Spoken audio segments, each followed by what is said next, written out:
por ahí tiempo tomando nuestros asientos. En el día de hoy quería compartir un versículo muy conocido, muy cortito, pero que tiene una cosa, tiene una verdad para nosotros que me parece a mí que es fundamental. Está en Primera de Juan, el versículo 9, que dice: si confesamos nuestros pecados, Él es fiel y justo para perdonar nuestros pecados y limpiarnos de toda maldad. A pesar de ser un versículo por ahí, tiene una verdad, la verdad, que es bastante importante para nosotros, ¿no? Porque es uno de las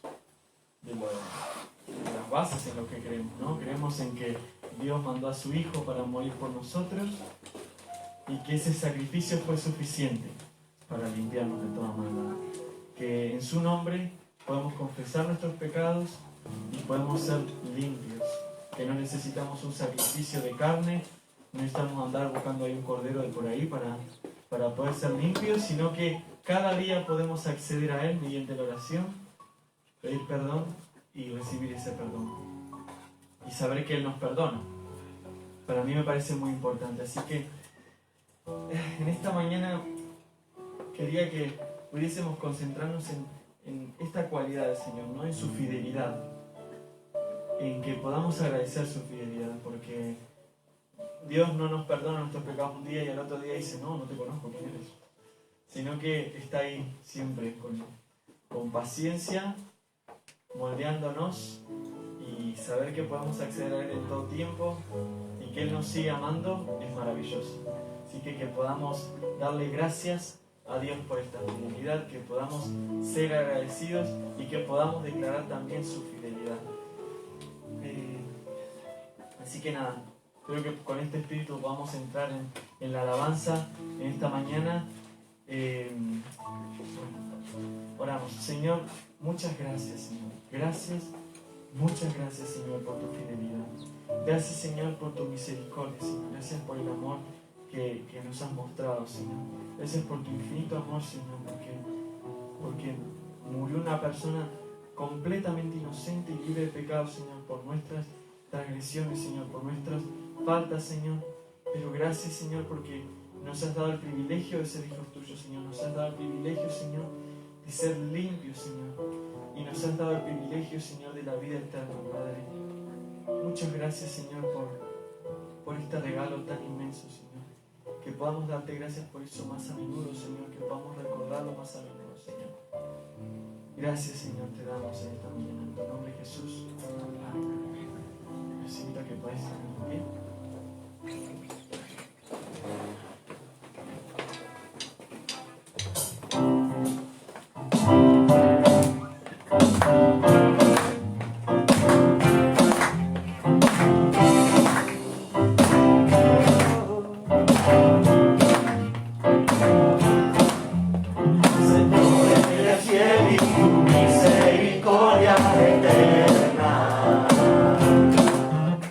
Señor, eres fiel y tu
Él, Señor, por siempre y para siempre. Tu fidelidad se renueva cada mañana, Señor. Por eso nos gozamos y nos deleitamos en ti, Padre. Porque los cielos y la tierra pasarán, pero tú seguirás siendo el mismo. Tú eres el mismo ayer, hoy y por los siglos. Señor, tu verdad permanece para siempre y tú eres digno de suprema alabanza. Señor, por eso en esta mañana solo podemos decirte gracias, Señor. Gracias por todo lo que nos has dado, gracias por todo lo que has hecho, pero gracias por todo lo que eres para nosotros, Señor. Bendito Jesús.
La confianza en Dios, que podamos en esta mañana recordarnos que el Señor es un Señor de promesas y que hay momentos en que las cosas no las vemos, que no tenemos ni idea cómo van a resultar las cuestiones y que Él está trabajando siempre. Él no se toma vacaciones, Él no está de descanso, sino que siempre está trabajando, aunque nosotros no lo veamos.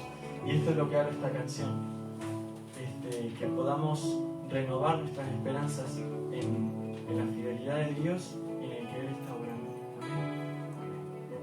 Amén.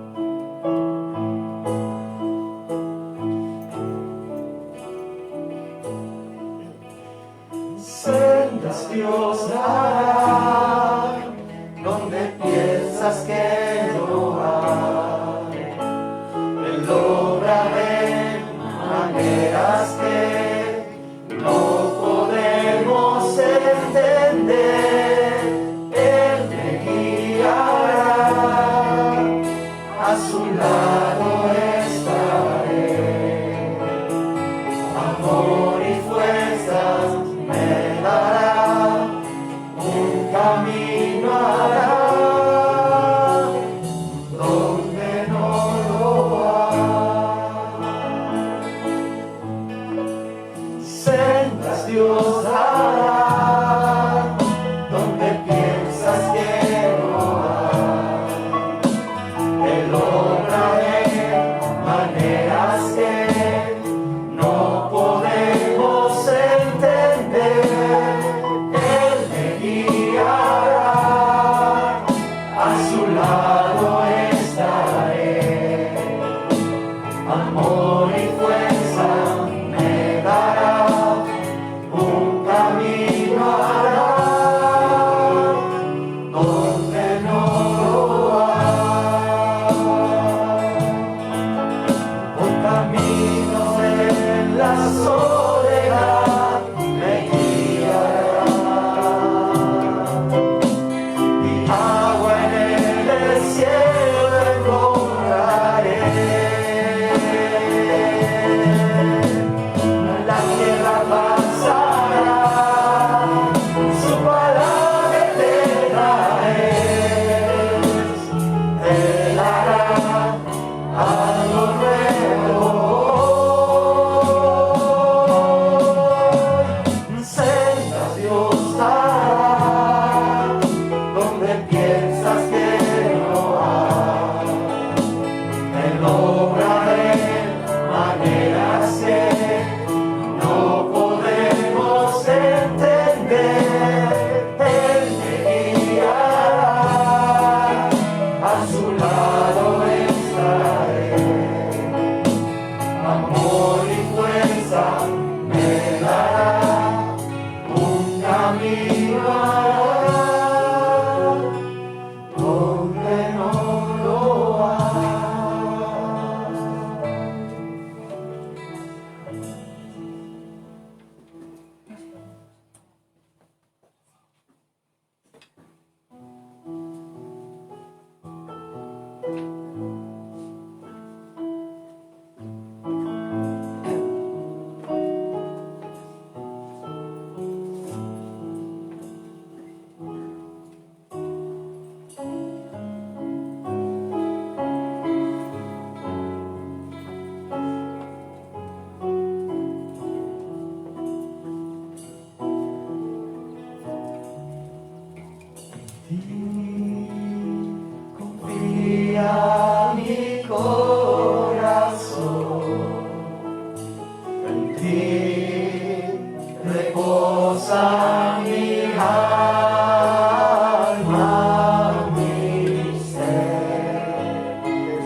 corazón,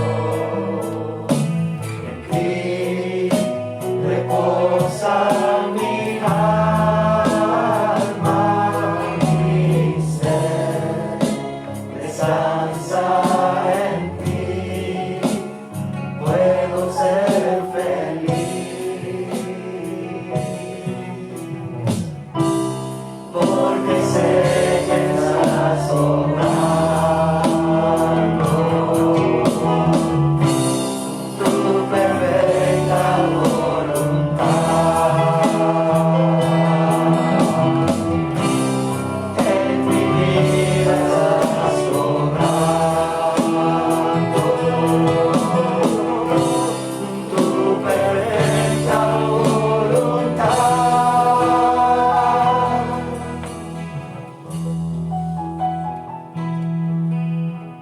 Sí, Señor, en ti confíen, Señor, en nuestros corazones, Padre. Ayúdanos a recordar, Señor, tus promesas. Ayúdanos a recordar tu fidelidad, Señor, cuando empezamos a desconfiar, Señor.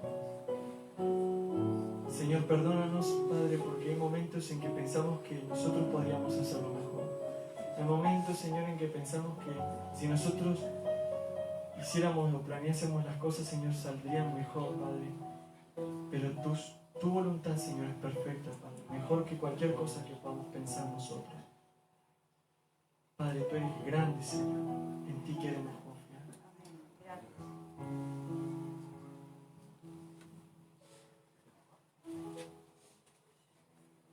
Bueno, ahora tendremos también nuestro tiempo de poder seguir alabando y adorando con nuestros diezmos y ofrendas.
Gracias te damos, Señor, por tu presencia en medio de tu pueblo, Señor. Gracias porque podemos alabarte con libertad.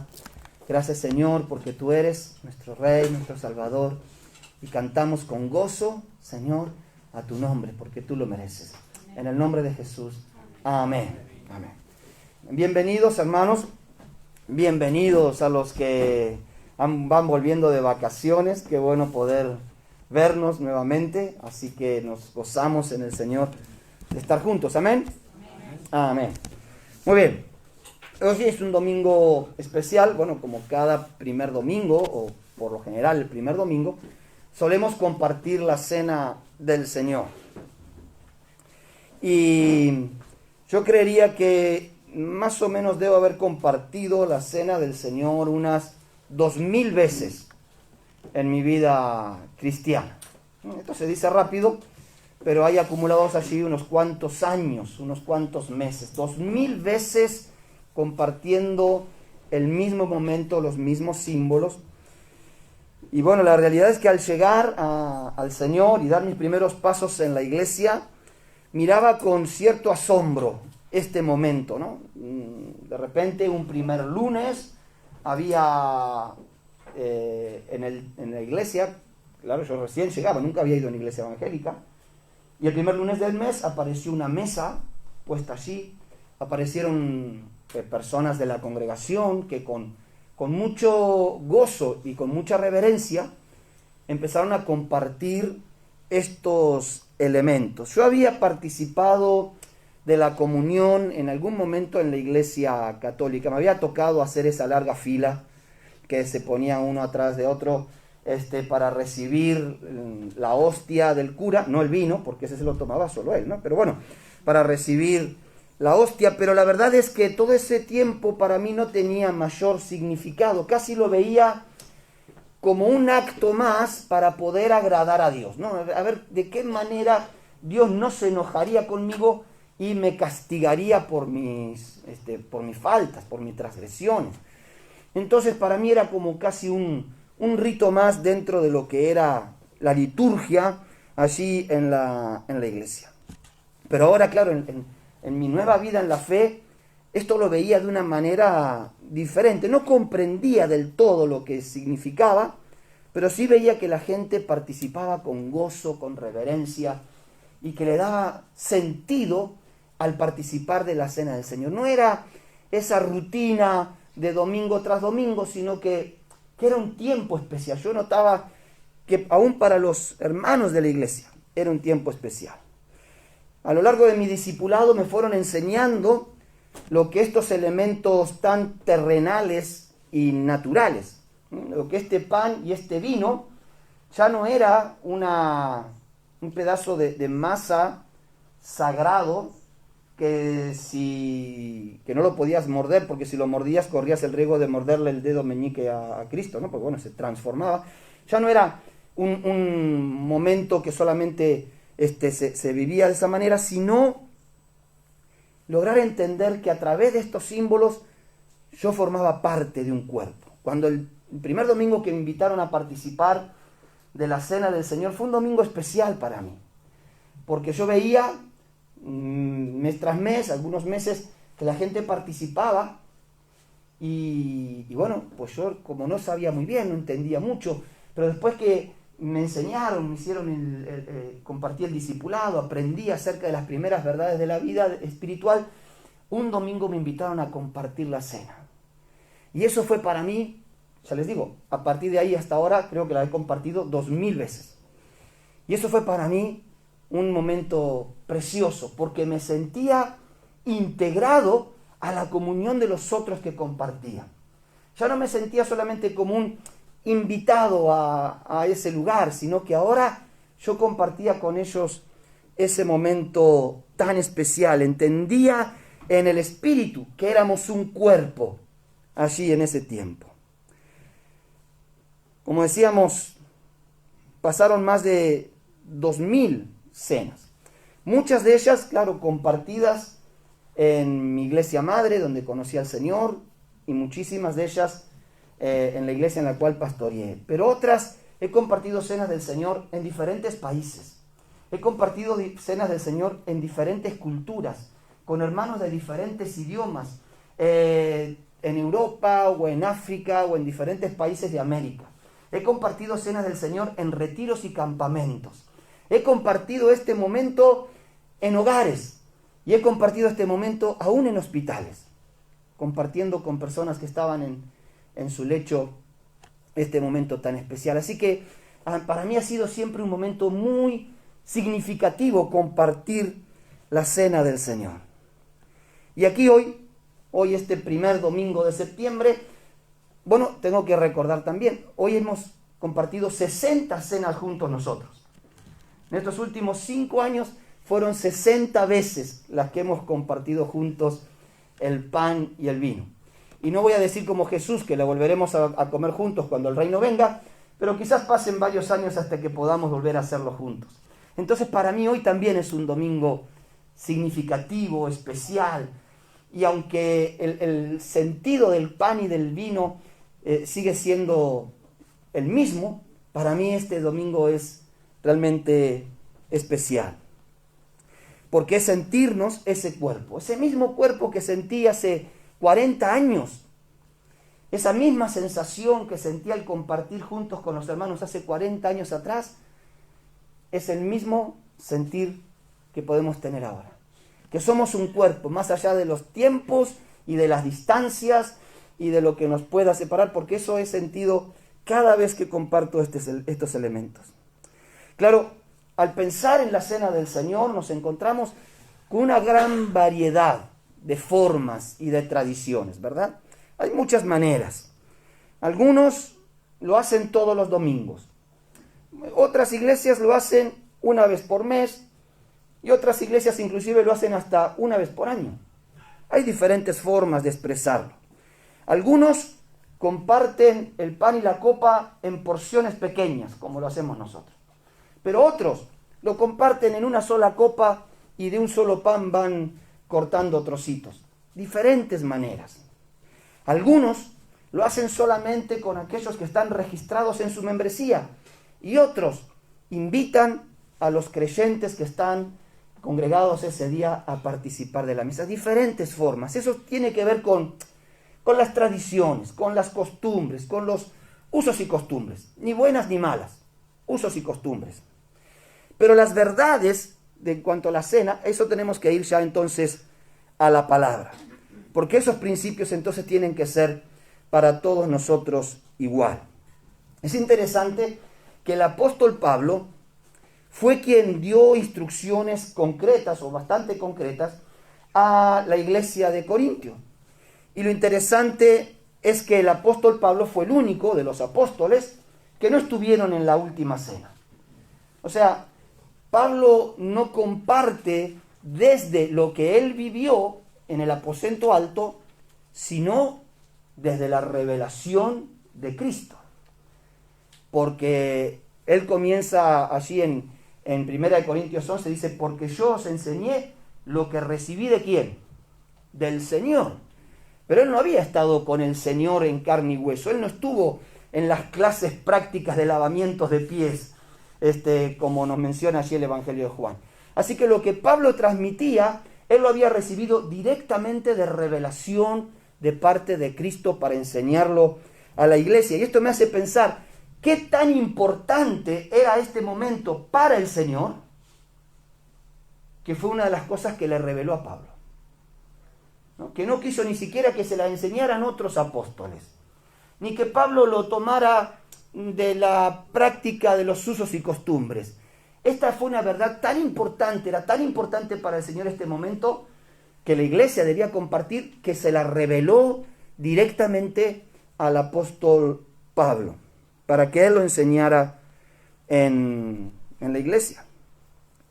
La iglesia de Corintio, por cierto, tenía muchos temas para arreglar. Madre mía. Si hubiera sido una iglesia en la cual yo no hubiera querido ser pastor, era la iglesia de Corintio. Toda la epístola habla de temas que había que solucionar en la iglesia de Corintios. Tenían divisiones del liderazgo. Unos decían que eran de Pablo, otros de Apolos, otros de Cefas, otros de Cristo. Tenían pecados morales, pecados de adulterio. Tenían abuso y mal uso de los dones espirituales. Había un desorden en el uso inclusive de los dones espirituales. Había problemas de idolatría. Había litigios entre los hermanos que en vez de resolverlos entre los hermanos los presentaban a los juzgados del mundo y Pablo tiene que decir, a ver, si ustedes van a tener que juzgar a los ángeles, ¿por qué no arreglan sus cuentas entre ustedes y no van a los incrédulos a solucionar sus problemas? Problemas matrimoniales serios, problemas de adulterio serios, tan serios que hasta el hijo tenía a la mujer de su padre en las relaciones de adulterio. Había problemas de vestimentas y hasta de si tenían o no que usar velo. Mire todos los rollos que tenía la iglesia de Corintio. E inclusive tenían problemas hasta en la cena del Señor. Hasta cómo compartían la cena del Señor fue algo que el apóstol Pablo necesitó instruir a la iglesia. Y cuando vemos, bueno, vamos a ir hacia 1 Corintios, obviamente, capítulo 11. Allí encontramos un pasaje que es muy clásico y muy importante en cuanto a esto. Y lo primero que vemos, capítulo 11, versículo 17 en adelante, no vamos a leer todo el pasaje, pero lo primero que vemos es que él les tiene que exhortar en cuanto a formas y modales. Lo primero que le tiene que llamar Pablo la atención a los corintios en cuanto a la cena del Señor tenía que ver en cuanto a formas y modales, porque parecía ser que en cuanto ponían la mesa, los hermanos se abalanzaban como adolescente que vino de la playa, ¿no?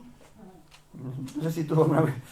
Como adolescente que llega de jugar un partido de fútbol, así se abalanzaban los hermanos sobre la mesa de la cena, y bueno, y cada uno cogía lo primero que podía, y no tenía en consideración al otro, y inclusive, bueno, nosotros no tenemos tanto ese problema, porque nadie se va a venir a matar el hambre con un pedacito de pan y una copita de mosto, ¿no? O sea, pero en ese momento era una cena hecha y derecha, era una cena bien puesta, y el tema era que la gente iba a comer y a beber, e inclusive algunos hasta se embriagaban en la cena del Señor. Madre mía, el desorden que había en la iglesia de Corinto. Obviamente que esto también nos sirve a nosotros, como algunas exhortaciones para nuestros tiempos de comunión y de coinonía. Cuando nos juntemos a comer como iglesia, no sea el primero en sentarse, ni sea el primero en coger la mejor ración, ni en apropiarse de la pata de pollo que tanto le gusta. O sea, tenga en consideración a los hermanos, porque esto era el tema. La falta de consideración, que inclusive avergonzaban a los que no tenían. Madre mía, uno dice, ¿será posible? Bueno, déjame contarte una experiencia que yo tuve en una de estas comidas de coinonía de la iglesia, en otra iglesia, una iglesia en Buenos Aires, donde yo estaba como seminarista. Al mejor estilo de lo que hacemos siempre nosotros en las iglesias, vamos a comer y cada uno trae algo para compartir. Bueno, entonces nos sentamos en la mesa y allí una familia pues sacó un pollo rostizado que estaba espectacular. Pero el tema fue cuando alguien se acercó peligrosamente con su tenedor a esa fuente, y la familia muy bien le dice, oye, que cada uno tenía que traer lo suyo para comer, Hola, yo quedé, como quizás quedáis vosotros al contar esto, que es una historia real. Bueno, esto no tiene que servir a nosotros de advertencia. No tenemos que ser los primeros en sentarnos a la mesa, no tenemos que ser los primeros que cojamos la mejor porción, tener consideración con el que por ahí no pudo traer algo y no avergonzarle. Cuestiones muy prácticas, ¿no? Pero muy reales. Entonces, era necesario el desorden o la desconsideración y todo esto. Pablo menciona que el principal problema eran las relaciones interpersonales. Porque dice, y sé que hay entre vosotros divisiones. A mí me llama la atención que Pablo después diga, y es necesario que haya divisiones, porque uno diría, ¿por qué? ¿No? Lo mejor en la iglesia es que haya solamente unidad. Pero el apóstol Pablo va a decir, en el capítulo 11 estoy, versículo 19, porque es preciso que entre vosotros haya disensiones, para que se hagan manifiestos entre vosotros los que son aprobados. Cuando hay alguna cuestión de división, de conflicto y de pleito, esto sirve para testear el corazón de las personas de la iglesia. Porque mientras hay paz y hay armonía y no hay conflicto, todos somos Mahatma Gandhi, ¿no? Todos somos buenos. Ahora, ¿cómo resuelvo los conflictos? ¿Cómo pido perdón y cómo perdono? Es lo que va a poner de manifiesto los que realmente son aprobados. Y este era el punto de cuestión de Pablo, con la cena del Señor que se tomaba en Corinto. Y entonces va a comenzar, ahora sí vamos al pasaje, va a comenzar con la enseñanza. Versículo 23. Porque yo recibí del Señor lo que también os he enseñado. Ahí tienes no te lo pasé. Bueno, no importa. 1 Corintios 11, 23. Porque yo recibí del Señor lo que también os he enseñado, que el Señor Jesús, la noche que fue entregado, tomó pan, y habiendo dado gracias, lo partió y dijo: tomad, comed, esto es mi cuerpo, que por vosotros es partido, haced esto en memoria de mí. Así tomó también la copa, después de haberla cenado, diciendo: esta copa es el nuevo pacto en mi sangre, haced esto todas las veces que la bebiereis en memoria de mí. Así que el Señor Jesús comienza a enseñar y dice que esto ocurrió, ¿cuándo? La noche que el Señor Jesús fue entregado. Ahora, la noche que el Señor Jesús fue entregado ocurrieron muchas cosas. Hubo mucho jaleo en esa noche. Por ejemplo, era la última cena que Jesús iba a compartir con los discípulos. Jesús tenía una expectativa especial para esa cena. Él decía: cuánto he deseado compartir con vosotros esta cena. Porque era la última vez que Jesús iba a compartir la Pascua con los discípulos y que le iba a dar un nuevo sentido y significado a ese momento. ¿Qué más ocurría? Bueno, llegaban al lugar de la cena por una palabra profética, una guía profética de Jesús. ¿Dónde vamos a preparar la cena? Le dijeron, bueno, y Jesús le dijo: bueno, ustedes vayan, van a encontrar un pollino atado, lo desatan, me lo traen, y van a decir, o se van a encontrar con una persona y dice: ¿dónde vamos a compartir? Y el lugar estará preparado. O sea, Jesús fue adelantando los acontecimientos. Así que no era cualquier lugar, no era circunstancial, fue un tiempo preparado por Dios. En ese último momento también los discípulos disputaban sobre quién sería el mayor. Mira qué momento para ponerse a discutir.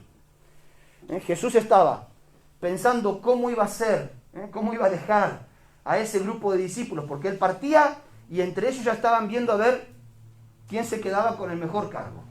Y Jesús tuvo que en esa última cena explicarles que no era así la cosa, que el que quería ser el mayor tenía que ser el menor. Y si a alguno le quedaba una duda, Jesús se puso la toalla, cogió la palangana, el lebrillo, y se puso a lavarle los pies a los discípulos. Miren todas las cosas que pasaron en esa última cena. Inclusive anuncia proféticamente la negación de Pedro y la traición de Judas. También, ahí en esa última cena, también ocurrió eso, la noche que el Señor Jesús fue entregado. Sin embargo, lo que Pablo recibe por revelación, porque recordemos que Pablo no estuvo en esa última cena, así que él de todo esto no se enteró. O sea, él no estuvo, sus pies no fueron lavados por Jesús, ni él estuvo en la discusión de quién sería el mayor, ni nada de eso. Lo que él recibe por revelación de Cristo como lo más importante de esa última noche fue que Jesús tomó el pan y dijo: esto es mi cuerpo, que tomó la copa y dijo: esto es mi sangre. ¿Por qué su cuerpo y su sangre? Bueno, por un lado, era una reinterpretación histórica, una revisión histórica, podríamos decir así. Hasta ese momento, el pan que tomó Jesús era un pan que simbolizaba al Cordero. No era cualquier pan, era un pan especial, sin levadura, que se guardaba para ese momento. Porque en ese momento lo que tendría que haber dicho Jesús es: este pan representa el Cordero que fue inmolado por los pecados de Israel y que nos dio libertad de Egipto. Jesús cambia el discurso, dice: este pan es mi cuerpo, que por vosotros es entregado. Cuando toma la copa, también hace la misma reinterpretación. Lo que tendría que haber dicho Jesús es: bueno, esta copa representa la sangre del Cordero que fue pintado en los dinteles de las familias en Egipto, pero cambia el discurso y dice: esta copa es el nuevo pacto en mi sangre que por vosotros es derramada. Y esto los discípulos necesitaban entender muy claramente. El sacrificio de Cristo, la obra de Cristo, la entrega, la pasión de Cristo en la cruz, ellos lo tenían que entender, porque es allí donde está el mensaje de redención, de justificación, de expiación, sustitución, propiciación, regeneración, reconciliación, santificación y redención. Si quieren se los leo de vuelta más lento. Todas las doctrinas de la salvación estaban concentradas en que ellos entendieran el cuerpo y la sangre de Cristo. De ahí la importancia, después que va a decir, de discernir el cuerpo y la sangre. Porque en esos símbolos que eran proféticos, o sea, eran históricos porque tuvieron un nuevo significado del Cordero, pero eran proféticos porque hablarían del sacrificio de Cristo en la cruz. En esos símbolos estaba centrado las doctrinas de la salvación. Así que para los discípulos era tan importante como para nosotros entender hoy y discernir hoy el cuerpo y la sangre de Cristo. Claro, este era el mensaje, era tan importante que Jesús dice, bueno, la muerte del Señor anunciáis hasta que Él venga. O como lo dirían en palabras de Jesús, no volveré a beber de este fruto de la vid hasta que lo beba nuevo en el reino de Dios. O sea, también cuando compartimos esto es un momento de esperanza, de expectativa, de visión hacia el futuro. Por eso es que para nosotros es tan significativo entender, discernir el cuerpo y la sangre de Cristo.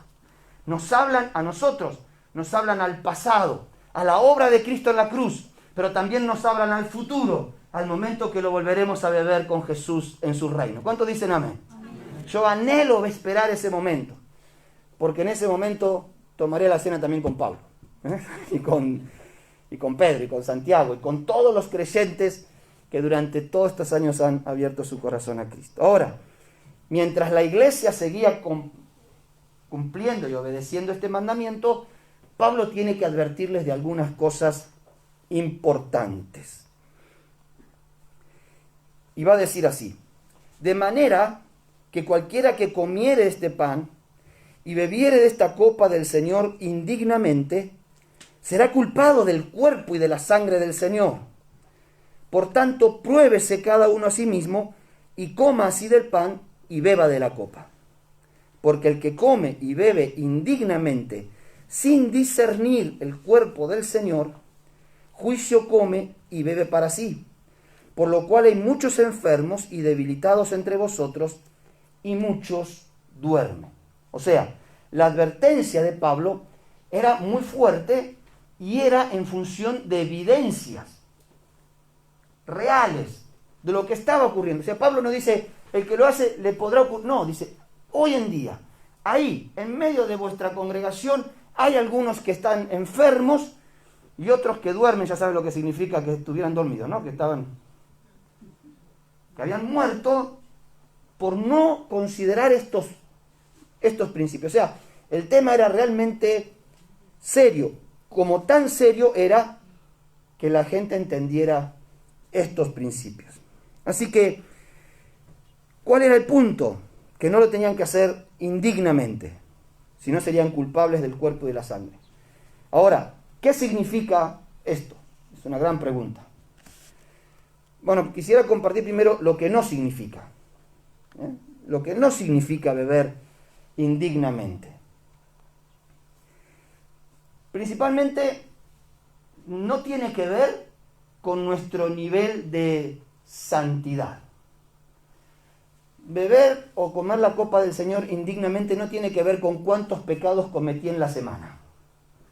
Algunas personas dicen, no, es que esta semana estuve flojito. Yo, pastor, leí 3 veces nomás la Biblia, oré un solo día, pateé al perro, no tomo la cena. No. ¿Por qué? Porque no es una cuestión de dignidad acercarse a la cena. Si fuera una cuestión de dignidad personal, ¿quién podría? ¿Quién podría hoy a la mañana acercarse al Señor si lo que tuviéramos que evaluar fuera nuestra impecabilidad durante la semana? Y obviamente tampoco tiene que ver con el pecadómetro que tenemos nosotros, ¿no? O sea, hay pecados más pequeños. Bueno, no, esta semana mentí, pero era una mentira piadosa, así que vengan, puedo tomar la cena. Otro dice, no, con lo que hice esta semana, madre mía, por 3 meses no tomo la cena. Y hay personas que se autodisciplinan porque discutieron con la suegra, porque se enojaron por algo, y dicen, no, yo en estas condiciones no puedo tomar la cena. Quiero decirte que eso justamente es no discernir el cuerpo y la sangre de Cristo. Porque no es por tu autosacrificio que serás apto para compartir la cena. No es porque te niegues tomar la cena, que tu pecado se borrará. Si reconoces que tienes un pecado, hay una forma para solucionarlo. ¿Cuál es? Confesarlo y aceptar el cuerpo y la sangre. Aceptar lo que Cristo ya hizo por ti. Así que no es eso, tomar la cena, tomarla indignamente. Tampoco, como decíamos, debe considerarse como una medida de disciplina. Porque no es la disciplina la que me purifica. Es el sacrificio de Cristo lo que me purifica. Y si el compartir la cena me hace estar en comunión, ¿saben cuál es la mejor forma de restaurar a un hermano que ha pecado? Pues no es apartándolo, no es alejándolo, no es poniéndole un cartel como se le ponía a los leprosos. Inmundo, inmundo, has pecado. ¿Quién podría poner ese cartel? ¿Quién tendría el derecho? Bueno, el pastor, los diáconos, claro, porque ellos son sus personas. No, ¿quién tendría el derecho de ponerle un cartel a alguien para decirle tú no?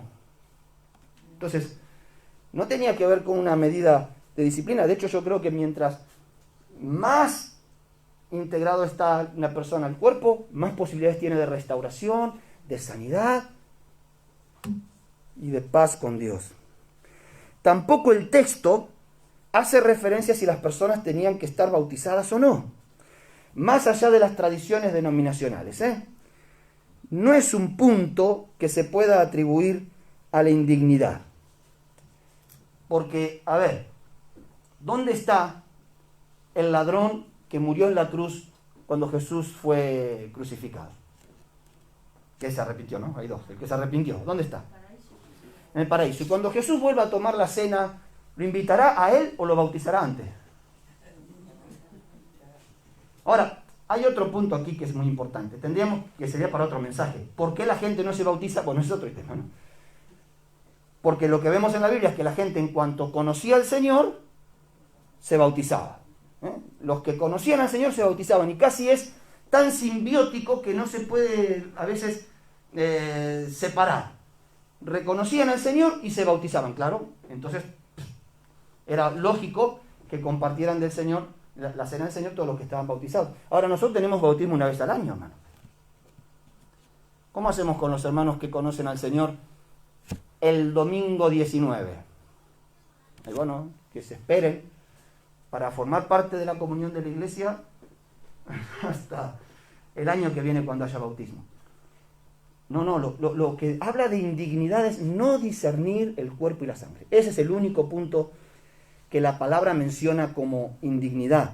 Después, como digo, pueden haber cuestiones ya más que tienen que ver con la tradición. Tendríamos que preguntarnos por qué no bautizamos a la gente en cuanto conoce al Señor. Yo creo que es importante el proceso de discipulado, de formación, de que conozca las primeras verdades en el Señor, que la persona cuando se bautiza lo haga con entendimiento, pero eso es un tema que no tiene que ver, por lo menos en el texto, con la indignidad de tomar la cena del Señor.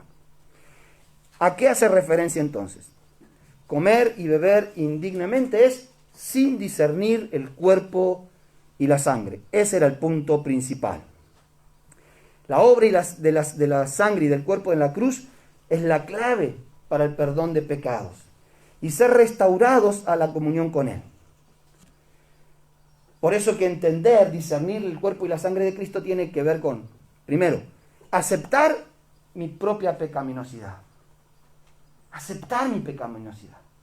No puedo acercarme para merecer el favor de Dios. No vengo a la mesa del Señor por merecerlo. No vengo a la mesa del Señor porque, bueno, ahora como me bauticé, merezco estar en la... No, ¿cómo merezco? No, yo soy miembro fundador de la iglesia, merezco compartir. ¿Mereces? ¿En serio?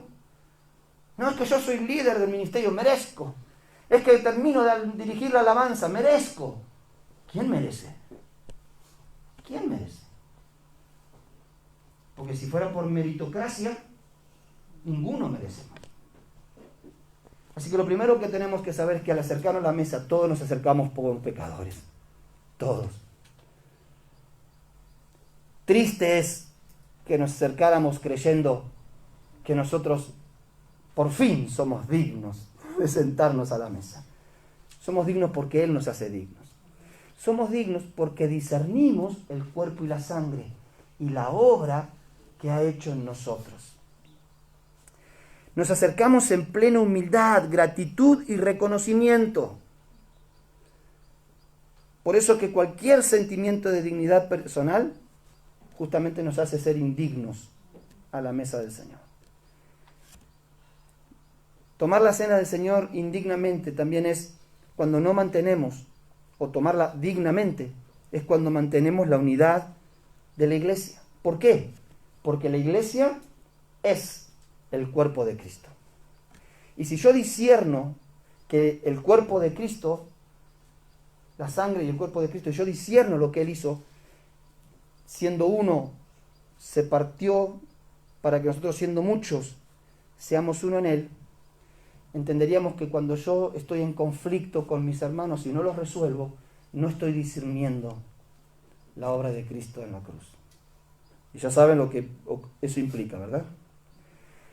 Aceptar el cuerpo y la sangre del Señor y tener perdón. Como un arrepentimiento sincero y una confesión sin hipocresías. Ahora, llegado el punto, ¿quién me evalúa? Porque no hay juzgado, pero hay juez. No hay tribunal, pero hay juez. ¿Quién me evalúa si yo tengo que tomar la cena o no la tengo que tomar entonces? Bueno, Pablo lo dice con claridad. Dice, por tanto, pruébese cada uno a sí mismo. Pruébese cada uno a sí mismo. Examínese cada uno a sí mismo. Esto nos pone en un problema, hermano. Porque si el tribunal fuera humano, yo con un poquito de peinado, maquillaje y buena vestimenta, puedo engañarlo. O sea, yo puedo llegar al primer domingo del mes, cantar como una calandria en la adoración, llegar con mi Biblia bajo el brazo, el nudo de la corbata bien ajustado, y todo el mundo creería que estoy preparado para tomar la cena. ¿Me está entendiendo? Para decir algunos ejemplos externos. El único que puede juzgarnos en verdad es Dios. Por eso dice, cada uno examínese a sí mismo, sabiendo que no es a los hombres en definitiva quien tengo que convencer, sino si tengo la aprobación de Dios. Así que estamos en un problema. Bueno, o en una gracia, como se quiera ver. Cada uno debe examinarse, porque cada uno llevará su propia consecuencia. Lo que no tenemos que olvidarnos es que este tema era tan serio para el Señor que Él menciona consecuencias muy duras. Algunos duermen, otros están enfermos por no tomar la cena del Señor con dignidad. O sea, el tema era muy serio. Tenían que examinarse. No para tener temor y no compartir la cena. No, yo esto muchas veces lo he compartido, hablado con personas y dicen, ¿por qué no has compartido la cena del Señor domingo? No, es que no me sentía digno. Y digo, ¿quién se sentía digno, querido? Si tú antes de compartir la cena no te sentías digno, en comunión, lo que tienes que hacer es, en ese momento, confiesa tu pecado. Y como leía Kevin, si confesamos nuestros pecados, Él es fiel y justo para perdonar nuestros pecados y limpiarnos de toda maldad. ¿Cuándo? ¿El mes que viene? Ahora. O sea, dentro de 5 minutos, cuando termine de predicar, si tú tienes algo que dices, no, es que yo quiero tener mis cuentas claras con Dios, tú puedes, aquí mismo, arrepentirte de tus pecados. ¿Y cuándo serán perdonados? Ahora. Porque estás discerniendo el cuerpo y la sangre. Si disciernes el cuerpo y la sangre de Cristo, si disciernes su sacrificio, entiendes que no tienes que hacer un mérito, que no tienes que hacer una autodisciplina, que no tienes que castigarte, que el castigo de nuestro pecado fue sobre Él. Punto. ¿Está entendiendo? Así que lo indigno, justamente, de tomar la cena del Señor, es eso.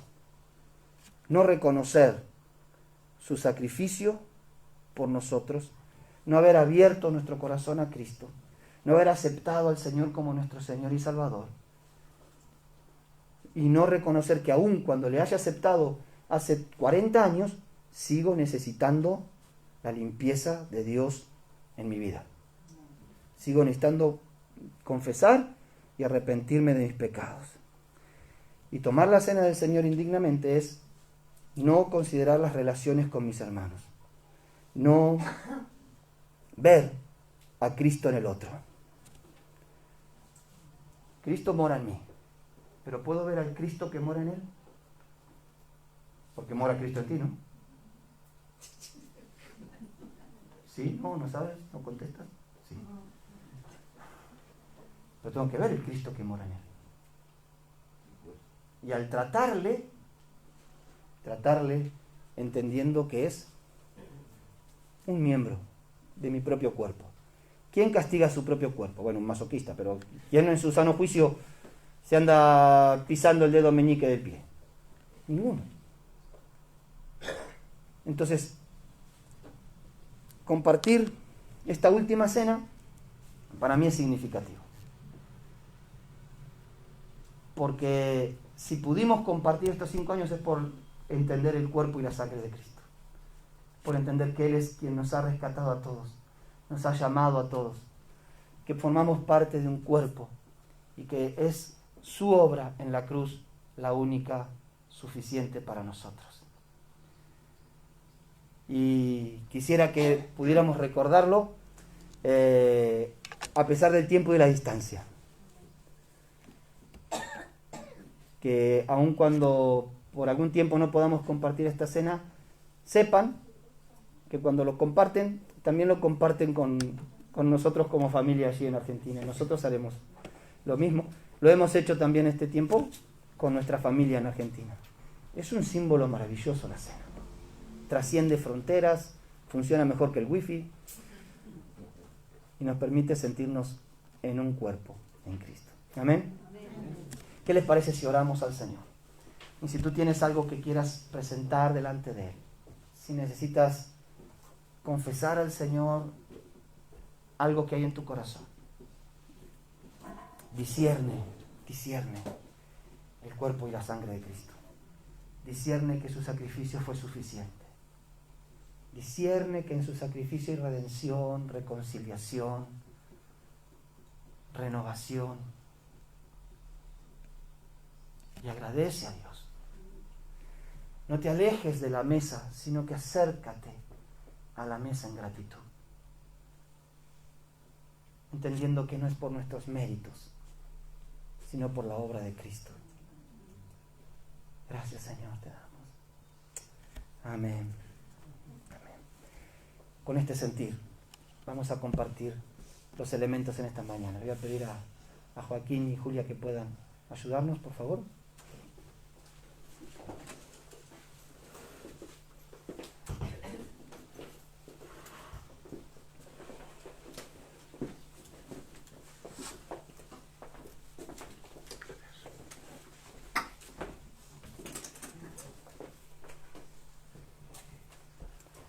Vamos a dar gracias al Señor por lo que, como hemos explicado extensamente en esta mañana, estos símbolos representan para nosotros. Joaquín. Te damos gracias, Señor. Gracias por tu generosidad. Gracias por tu amor. Gracias por tu dedicación a nosotros, Señor. Gracias, Señor, porque nos has enseñado bien. Y, Señor, queremos ser dignos de estar a tu servicio, Señor. Queremos, Señor, recordar bien esta ordenanza que tú nos has dado, Señor. Y, Señor, después de habernos examinado, Señor, podemos compartir como hermanos, Señor, esta ceremonia, Señor, este recuerdo que es tan importante. Gracias, Señor, por dejarnos esta ordenanza para que para que seamos conscientes a lo largo del tiempo de la importancia, Señor, que tiene para nosotros y para los que van a venir después. Amén. Me has tomado en tus brazos y me has dado salvación. De tu amor has derramado en mi corazón. No sabré agradecerte lo que has hecho por mí. Solo puedo darte ahora mi canción.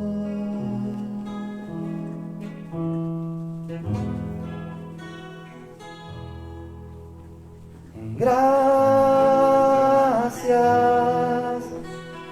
gracias Señor, gracias mi Señor Jesús. Gracias, muchas gracias Señor, gracias mi Señor Jesús. En la cruz diste tu vida, entregaste todo ahí, vida eterna regalaste al morir. Por tu sangre tengo entrada ante el trono celestial. Puedo entrar confiadamente ante ti.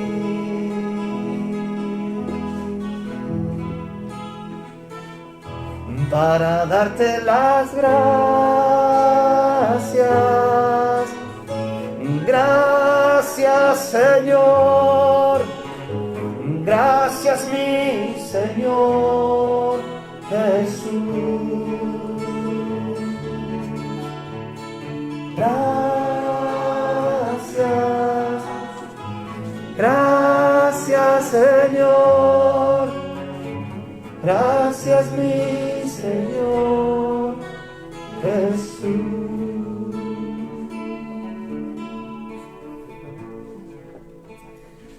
Amén.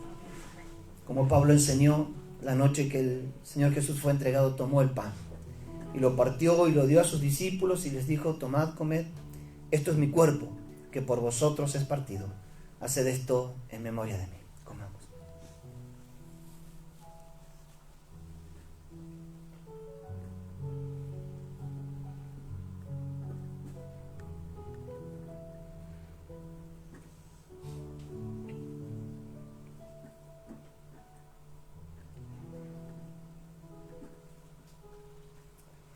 Así también, después de haber cenado, tomó la copa y la dio a sus discípulos y les dijo: tomad, bebed, esta copa es el nuevo pacto en mi sangre, que por vosotros es derramada.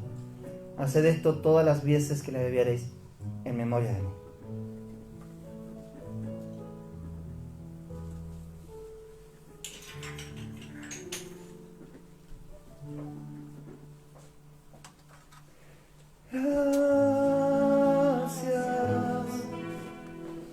Gracias Señor, gracias mi Señor Jesús. Gracias, gracias Señor, gracias mi Señor Jesús. Gracias, gracias Señor, gracias mi Señor Jesús.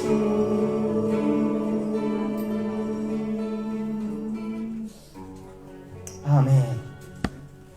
Amén. Le damos gracias al Señor. Amén. Amén. Bien, algunas cosas que son muy importantes que podamos recordar. Sé que estamos recibiendo, o espero que estéis recibiendo toda la información vía WhatsApp, pero bueno, hay cosas que necesitamos enfatizar. El próximo domingo no tendremos nuestro culto aquí. Vamos a hacerlo en Rábano, una localidad a 9 kilómetros de Peñafiel, porque vamos a tener los bautismos. Van a ser 8 hermanos que se van a bautizar, un español, pero bueno, bien. Y bueno, la verdad es que también va a ser una oportunidad para que toda la iglesia podamos encontrarnos, los del primer culto y los del segundo culto. Para ir vamos a contar con un bus que ya está contratado. Entonces, algunas personas pueden decir, bueno, es que yo tengo vehículo para ir, pero queremos animar a que podamos completar el bus, porque el bus va a haber que pagarlo completo, aunque vaya Pepe y Leandro solo. El bus va a haber que completarlo. Entonces, por ejemplo, Pepe me decía que aunque ellos tienen vehículo, van a ir igual en el bus, porque aparte es más económico. Si son 1 o 2 personas, casi que les sale más económico, no tiene que andar con el estrés del tránsito, puede ir aprovechando para compartir con hermanos, y bueno, casi como que conviene. Así que téngalo presente. Si usted todavía no se apuntó, cuando yo digo en el WhatsApp de apuntarse, es apuntarse para el bus, no para ir a los bautismos. Entonces, obviamente, prioridad para los que no tienen movilidad, pero quisiéramos completar el bus. Para los que vayan en vehículos, les sugerimos que podáis llevar vuestras tumbonas o sillas de playa o reposeras o lo que sea que tengáis, una silla plegable, porque el chiringuito del lugar va a estar cerrado. Entonces no van a haber mesas y sillas. Vamos a llevar todas las mesas de la iglesia en el bus, todas las sillas plegables de la iglesia que tenemos, pero bueno, esas son más o menos como para 50 personas, que son los lugares que tenemos en el bus. Entonces si alguno tiene una pequeña mesa o sillas, yo les recomendaría que lo llevéis, y si no, al mejor estilo ya de campo, mantel en el piso y la pasamos súper genial. Vale, el horario será a las 10 de la mañana desde aquí, aquí a las 10, aquí a las 10 tenemos 1 hora y algo de viaje hasta que nos acomodamos y todo. Al llegar allí, lo primero que tendremos será nuestro culto, el domingo a la mañana. Después compartiremos los bautismos, y después de los bautismos será entonces la comida, que cada uno tiene que llevar lo suyo, pero para compartir, no como y después, bueno, la tarde va a ser un tiempo para disfrutar y compartir juntos. Hay mucho para hacer allí. Así que espero que todos se sintáis animados para este próximo domingo. Y también es un domingo para invitar amigos, para invitar a aquellos hermanos que quizás hace tiempo que no vemos. Oye, vente que vamos a tener bautismos, anímate. Así que yo creo que es un lindo tiempo para reencontrarnos. Amén. Y el domingo 26 tampoco tendremos la reunión aquí en el templo. El domingo 26 la reunión será, ¿en dónde? En Remar, en la iglesia Cuerpo de Cristo, ahí en Remar, en Polígono de Argales. Nos han facilitado el templo el domingo por la tarde para que también podamos estar todos reunidos juntos y darle la bienvenida a Samuel. Samuel y Verónica llegarán el día 14, martes 14 estarán con nosotros, y bueno, el miércoles 15 será la primera reunión que compartirán con la iglesia. Así que bueno, si no eres muy habitué de la reunión de oración, pues te animamos a que ese miércoles puedas venir para darle, por lo menos ir conociendo algunos a los pastores Samuel y Verónica, ¿vale? Bien, el próximo, perdón que haya tantos anuncios, pero bueno, es que septiembre largamos con todo. El próximo martes comienza la escuela bíblica de vacaciones. Tenemos el vídeo que te mandé, a ver.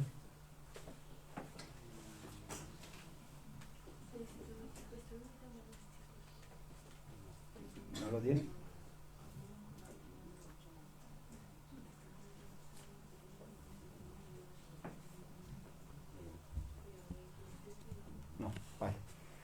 Bueno, problemas técnicos, sí. Al día de hoy, ¿cómo va de lleno el autobús? 30. 30. De 55. De 55. Bueno, todavía nos queda anunciar en el segundo culto, que es donde menos hermanos se hay apuntado. Vale, gracias. Uf. Bueno, ya vamos. Espero que todos estéis tomando apuntes, porque si no, pues nada. El próximo sábado, gracias Julia, el próximo sábado, esto es para los hermanos, para los miembros de la iglesia, el próximo sábado tenemos una asamblea extraordinaria de la iglesia. Hay hermanos, queremos hacer una asamblea de corte para que cuando llegue Samuel tenga todo ya con los informes hechos de finanzas y demás, y el pastor ya empiece con foja cero, y yo no tenga reclamos después cuando ya esté allá en Argentina. Así que el próximo sábado 11 a las 5 de la tarde está convocada la asamblea. Si alguno no puede venir, si no puede venir, también la tendremos por Zoom. Pero la verdad es que es un poco rollo votar por Zoom y tal, así que les animo a que podáis ser parte de... Sí, ya corta con eso. Podemos ser parte de la asamblea, ¿vale?